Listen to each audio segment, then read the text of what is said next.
পীরের শাইখের সিদ্ধান্তের মুখে কইল সিদ্ধান্ত, তার আগে তুমি কেমন মন সৃষ্টি করছো যেই মন দিয়ে তোমার শাইখের মনকে বিচারিয়ে তুমি করতে পারো না।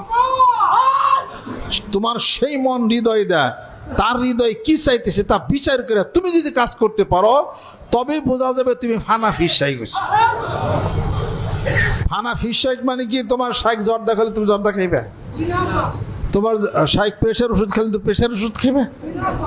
হানাফি শাইখ মানে কি, তোমার পীরের ভালো লাগার সাথে তোমার ভালো লাগা মিশানো, তার খারাপ লাগার সাথে তোমার খারাপ লাগা মিশানো, তার চাওয়ার সাথে তোমার চাওয়া মিশানো, এটাই হলো হানাফি শাইখ। এটা কাজে তুমি মাটির একটা খণ্ড হয়ে তার সামনে থাকবা, এই মাটির খণ্ড সে ইচ্ছা করে যে কোনো প্রকার বর্তন সে বানাইতে পারে।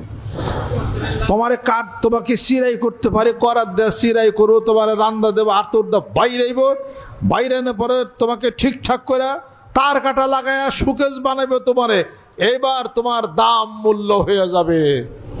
আর যদি তোমার আমাকে ফাড়া যাব না, আমাকে সিরান যাব না, রান্দা দেওয়া যাব না, তার কাটা কারা যাব না, জীবনেও তোমার সুকেশ বানান যাব না। কথা কি বুঝতে পারছি? এই জন্য মুর্শিদ যদি মারতো লাথি, তোর আন্দার ঘরে জ্বলতো বাতি, বাতি জ্বালাবে ছেলে